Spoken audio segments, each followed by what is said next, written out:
ओम हनुमन्ते नमः। बजरंगबली की जय। प्रिय भक्तजनों, मंगलवार का दिन भगवान हनुमान जी को समर्पित है। इस दिन सुख संपत्ति, यश और संतान प्राप्ति के लिए मंगलवार का व्रत रखना शुभ माना जाता है और हनुमान जी से जुड़ी मंगलवार व्रत कथा का पाठ अथवा श्रवण करके इस व्रत को पूरी श्रद्धा के साथ पूर्ण करना चाहिए। प्रिय भक्तजनों, आज हम इस वीडियो में मंगलवार की व्रत कथा सुनेंगे, तो आइए सुनते हैं। उससे पहले आप सभी प्रेम से बोलिए बजरंगबली की जय।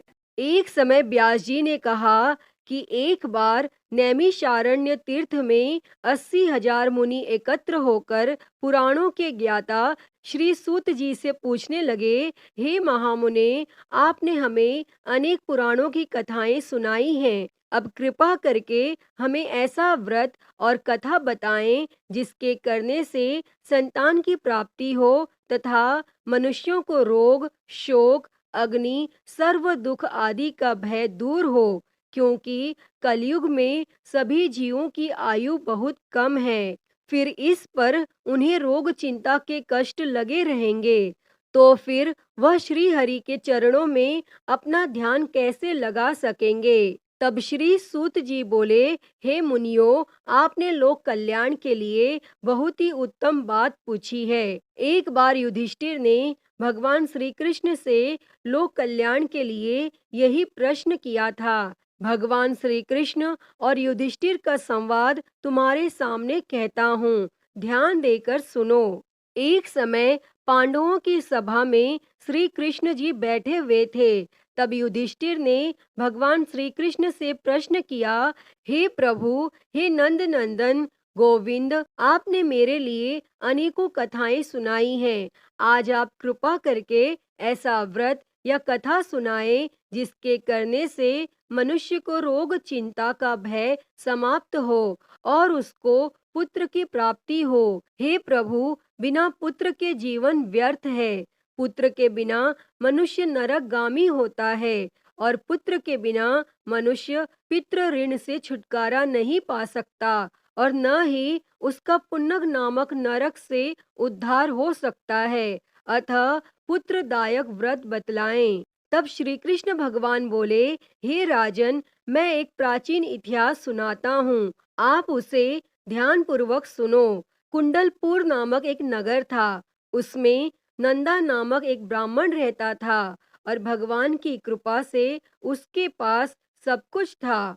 फिर भी वह दुखी था। इसका कारण यह था कि ब्राह्मण की स्त्री सुनंदा के कोई संतान न थी। सुनंदा पतिव्रता थी, भक्ति पूर्वक श्री हनुमान जी की आराधना करती थी और मंगलवार के दिन व्रत करके अंत में भोजन बनाकर हनुमान जी का भोग लगाने के बाद स्वयं भोजन करती थी। एक बार मंगलवार के दिन ब्राह्मणी गृह कार्य की अधिकता के कारण हनुमान जी को भोग न लगा सकी, तो इस पर उसे बहुत दुख हुआ और उसने कुछ भी नहीं खाया और अपने मन में प्रण किया कि अब तो अगले मंगलवार को ही हनुमान जी को भोग लगाकर अन्न जल ग्रहण करूंगी। तब ब्राह्मणी सुनंदा प्रतिदिन भोजन बनाती, श्रद्धा पूर्वक पति को खिलाती, परंतु स्वयं भोजन नहीं करती और मन ही मन श्री हनुमान जी की आराधना करती थी।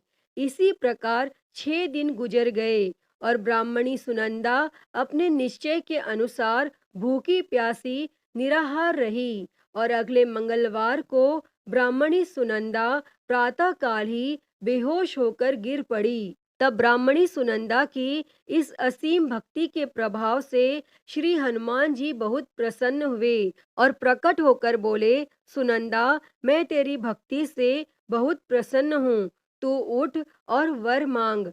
तब सुनंदा अपने आराध्य देव श्री हनुमान जी को देखकर आनंद की अधिकता से विह्वल हो श्री हनुमान जी के चरणों में गिरकर बोली, हे प्रभु, मेरी कोई संतान नहीं है, कृपा करके मुझे संतान प्राप्ति का आशीर्वाद दें, आपकी अति कृपा होगी। तब श्री महावीर जी बोले, तेरी इच्छा पूर्ण होगी, तेरे एक कन्या पैदा होगी, उसके अष्टांग प्रतिदिन सोना दिया करेंगे। इस प्रकार कहकर श्री महावीर जी अंतर्ध्यान हो गए। तब ब्राह्मणी सुनंदा बहुत हर्षित हुई और सभी समाचार अपने पति से कहा। तब ब्राह्मण देव कन्या का वरदान सुनकर कुछ दुखी हुए, परंतु सोना मिलने की बात सुनी तो बहुत प्रसन्न हुए और विचार किया कि ऐसी कन्या के साथ मेरी निर्धनता भी समाप्त हो जाएगी। तब श्री हनुमान जी की कृपा से वह ब्राह्मणी गर्भवती हुई और 10वें महीने में उसे बहुत ही सुंदर पुत्री प्राप्त हुई। यह बच्ची अपने पिता के घर में ठीक उसी तरह से बढ़ने लगी जिस प्रकार शुक्ल पक्ष का चंद्रमा बढ़ता है। और 10वें दिन ब्राह्मण ने उस बालिका का नामकरण संस्कार कराया। उसके कुल पुरोहित ने उस बालिका का नाम रत्नावली रखा, क्योंकि यह कन्या सोना प्रदान किया करती थी। इस कन्या ने पूर्व जन्म में बड़े ही विधान से मंगल देव का व्रत किया था। रत्नावली का अष्टांग बहुत सा सोना देता था और उस सोने से नंदा ब्राह्मण बहुत ही धनवान हो गए। अब ब्राह्मणी भी बहुत अभिमान करने लगी थी। समय बीतता रहा। अब रत्नावली 10 वर्ष की हो चुकी थी। एक दिन जब नंदा ब्राह्मण प्रसन्न चित्त था, तब सुनंदा ने अपने पति से कहा, मेरी पुत्री रत्नावली विवाह के योग्य हो गई है, अतः आप कोई सुंदर तथा योग्य वर देखकर इसका विवाह कर दें। तब यह सुनकर ब्राह्मण बोला, अभी तो रत्नावली बहुत छोटी है। तब ब्राह्मणी बोली, शास्त्रों की आज्ञा है कि कन्या 8वें वर्ष में गौरी, 9 वर्ष में रोहिणी, 10वें वर्ष में कन्या, इसके पश्चात रजस्वला हो जाती है। गौरी के दान से पाताल लोक की प्राप्ति होती है और रोहिणी के दान से वैकुंठ लोक की प्राप्ति होती है। कन्या के दान से इंद्रलोक में सुखों की प्राप्ति होती है। अगर हे पतिदेव रजस्वला का दान किया जाता है तो घोर नरक की प्राप्ति होगी। इस पर ब्राह्मण बोला, अभी तो रत्नावली मात्र 10 ही वर्ष की है और मैंने तो 16-16 साल की कन्याओं के विवाह कराए हैं, अभी जल्दी क्या है। तब ब्राह्मणी सुनंदा बोली, आपको तो लोभ अधिक हो गया लगता है। शास्त्रों में कहा गया है कि माता पिता और बड़ा भाई रजस्वला कन्या को देखते हैं तो वह अवश्य ही नरकगामी होते हैं। तब ब्राह्मण बोला, अच्छी बात है, कल मैं अवश्य ही योग्य वर की तलाश में अपना दूत भेजूंगा। तब दूसरे दिन ब्राह्मण ने अपने दूत को बुलाया और आज्ञा दी कि जैसी सुंदर मेरी कन्या है वैसा ही सुंदर वर उसके लिए तलाश करो। और दूत अपने स्वामी की आज्ञा पाकर निकल पड़ा। तब पंपई नगर में उसने एक सुंदर लड़के को देखा। यह बालक एक ब्राह्मण परिवार का बहुत ही गुणवान पुत्र था। उसका नाम सोमेश्वर था और दूत ने इस सुंदर व गुणवान ब्राह्मण पुत्र के बारे में अपने स्वामी को पूर्ण विवरण दिया और फिर शुभ मुहूर्त में विधि पूर्वक कन्या दान करके ब्राह्मण ब्राह्मणी संतुष्ट हुए। परंतु ब्राह्मण के मन में तो लोभ समाया हुआ था। उसने कन्या दान तो कर दिया था, पर वह बहुत खिन्न भी था। उसने विचार किया कि रत्नावली तो अब चली जाएगी और मुझे इससे जो सोना मिलता था वह अब मिलेगा नहीं। मेरे पास जो धन था कुछ तो इसके विवाह में खर्च हो गया और जो शेष बचा है वह भी कुछ दिनों पश्चात समाप्त हो जाएगा। मैंने तो इसका विवाह करके बहुत ही बड़ी भूल कर दी है। अब कोई ऐसा उपाय हो कि रत्नावली मेरे घर में ही बनी रहे, अपने ससुराल न जाए। तब लोभ रूपी राक्षस ब्राह्मण के मस्तिष्क पर छाता जा रहा था। रात भर अपनी शैया पर बेचैनी से करवटें बदलते बदलते उसने एक बहुत ही क्रूर निर्णय लिया। उसने विचार किया कि जब रत्नावली को लेकर उसका पति सोमेश्वर अपने घर के लिए जाएगा तो वह मार्ग में छिपकर सोमेश्वर का वध कर देगा और अपनी लड़की को अपने घर ले आएगा, जिससे नियमित रूप से उसे सोना भी मिलता रहेगा और समाज का कोई मनुष्य उसे दोष भी नहीं दे सकेगा।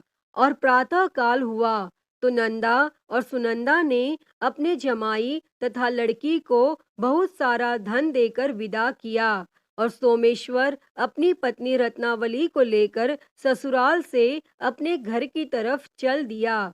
और ब्राह्मण नंदा महालोभ के वशीभूत हो अपनी मति खो चुका था और पाप पुण्य का उसे विचार न रहा। अपने भयानक व क्रूर निर्णय को कार्य रूप देने के लिए उसने अपने दूत को मार्ग में अपने जमाई का वध करने के लिए भेज दिया था, ताकि रत्नावली से प्राप्त होने वाला सोना उसे हमेशा मिलता रहे और वो कभी निर्धन न हो।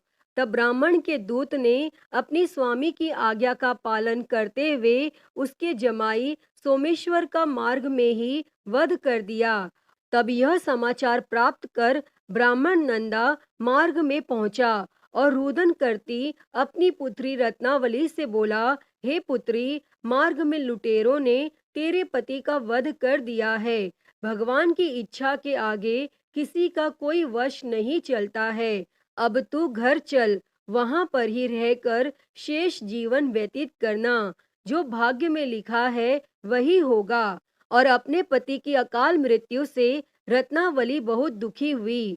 करुण क्रंदन व रुदन करते हुए अपने पिता से बोली, हे पिताजी, इस संसार में जिस स्त्री का पति नहीं है उसका जीना व्यर्थ है। मैं अपने पति के साथ ही अपने शरीर को जला दूंगी और सती होकर अपने इस जन्म को, माता पिता के नाम को तथा सास ससुर के यश को सार्थक करूंगी। तब ब्राह्मण नंदा अपनी पुत्री रत्नावली के वचनों को सुनकर बहुत दुखी हुआ।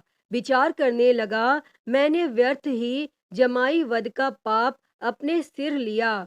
रत्नावली तो उसके पीछे अपने प्राण तक देने को तैयार है और मेरा तो दोनों तरफ से मरण हो गया। धन तो अब मिलेगा नहीं, जमाई वध के पाप के फलस्वरूप यम यातना भी भुगतनी पड़ेगी। और यह सोचकर वह बहुत खिन्न हुआ। तब सोमेश्वर की चिता बनाई गई। रत्नावली सती होने की इच्छा से अपने पति का सिर अपने गोद में रखकर चिता में बैठ गई।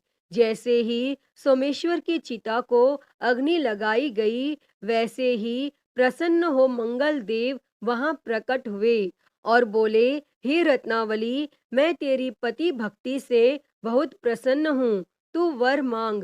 तब रत्नावली ने अपने पति का जीवन दान मांगा। तब मंगल देव बोले, रत्नावली, तेरा पति अजर अमर है, यह महाविद्वान भी होगा और इसके अतिरिक्त तेरी जो इच्छा हो वर मांग। तब रत्नावली बोली, हे ग्रहों के स्वामी, यदि आप मुझ पर प्रसन्न हैं तो मुझे यह वरदान दीजिए कि जो भी मनुष्य मंगलवार के दिन प्रातः काल लाल पुष्प, लाल चंदन से पूजा करके आपका स्मरण करे, उसको रोग व्याधि न हो, स्वजनों का कभी वियोग न हो, सर्प, अग्नि तथा शत्रुओं का भय न रहे। जो स्त्री मंगलवार का व्रत करे वह कभी विधवा न हो। और मंगल देव तथास्तु कहकर अंतर ध्यान हो गए।